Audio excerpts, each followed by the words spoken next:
La situation au Proche-Orient qui enflamme les campus américains, des étudiants militants pro-palestiniens occupent certaines universités. Celle de Columbia, par exemple, à New York, voulait les déloger, ces étudiants, ce matin, mais leur évacuation a été ajournée. Ces manifestations sur les campus américains font partie, je cite, de la démocratie. Voilà ce que déclare Anthony Blinken. C'est le chef de la diplomatie américaine. Dans le sillage de ce qu'il se passe dans les facs américaines, en France, des manifestations pro-Palestine ont lieu dans des universités. C'est le cas dans le prestigieux Sciences Po Paris, en plein cœur de la capitale française.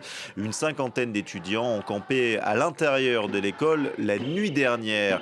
On vous rejoint, Julien Sauvager. Vous êtes en direct pour France 24. Et la mobilisation, on l'entend, on va le voir, continue en cette mi-journée chez vous.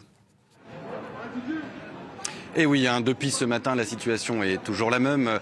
Plus d'une cinquantaine d'étudiants qui sont donc retranchés à l'intérieur de cette école Sciences Po Paris. Et puis tout autant qui sont sur le trottoir en bas pour apporter leur soutien et puis aussi pour maintenir ce blocus. Je suis d'ailleurs en compagnie d'un de ces étudiants. Alors Maxime Giblou, bonjour. Vous êtes étudiant en master, administration publique à Sciences Po Paris.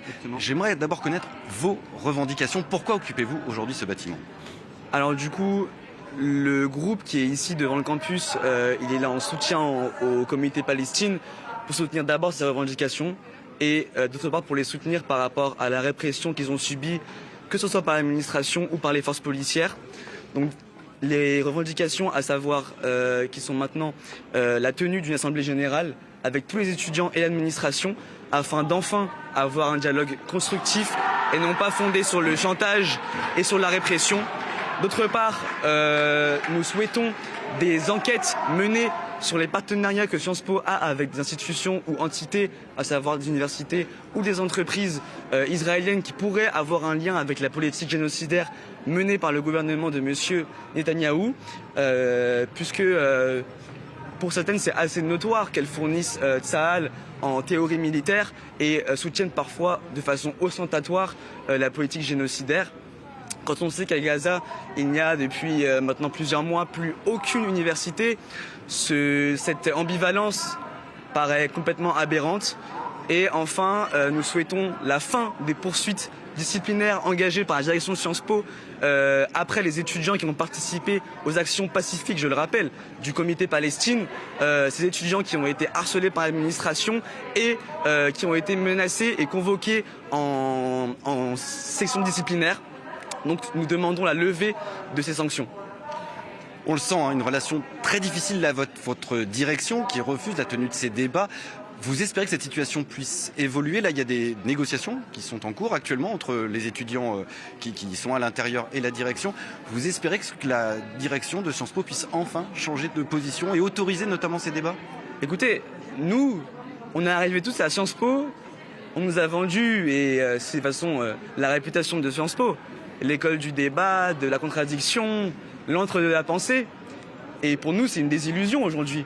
Quand on voit le traitement qui est infligé à des étudiants qui s'engagent, c'est un peu désespérant. Et oui, la lutte, elle porte quand même l'espoir. Nous, on ne perdra pas espoir, on ne partira pas. Et évidemment qu'on est motivé par un espoir que l'administration puisse répondre positivement à nos demandes. Et la moindre des choses, ce serait évidemment d'engager un dialogue constructif, honnête et productif, et non pas, je le rappelle, je le redis, fondé sur du chantage et sur l'intimidation. Vous êtes une école très connue, c'est une des plus grandes écoles supérieures en France. Vous avez eu une mobilisation médiatique, notamment depuis ce matin, avec beaucoup de médias qui sont là. Vous avez aussi du soutien politique. On a entendu un message envoyé de Jean-Luc Mélenchon, la venue de plusieurs députés de la France insoumise, notamment. Ça, c'est quelque chose qui est important pour vous? Ça faisait partie des objectifs aussi de cette mobilisation? Des objectifs, je dirais pas, parce que les objectifs de cette mobilisation et ceux du comité Palestine, ils sont focus sur la Palestine. Et notre but, à terme évidemment, c'est la libération de la Palestine et l'imposition d'un cessez-le-feu.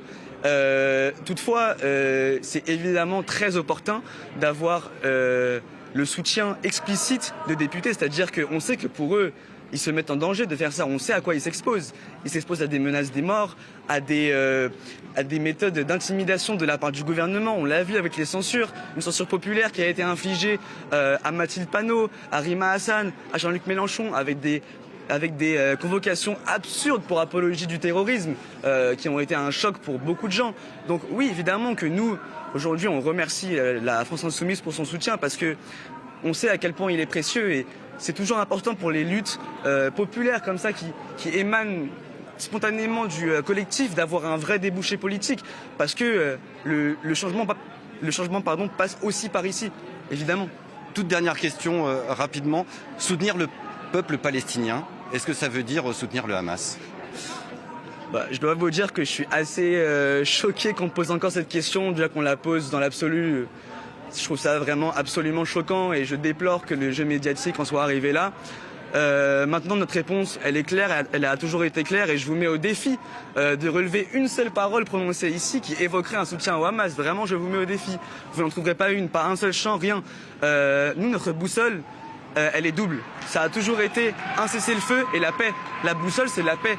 Que ce soit pour le comité Palestine ou pour la France Insoumise, nous avons appelé dès le début à la libération des otages et un cessez-le-feu. On a été les premiers à le faire, je le rappelle. Merci, c'est très clair, j'espère pour vous aussi ici à Paris. Cette mobilisation donc, qui devrait se poursuivre, en tout cas ils le comptent bien rester là jusqu'à ce qu'ils soient entendus par leur direction. Merci beaucoup.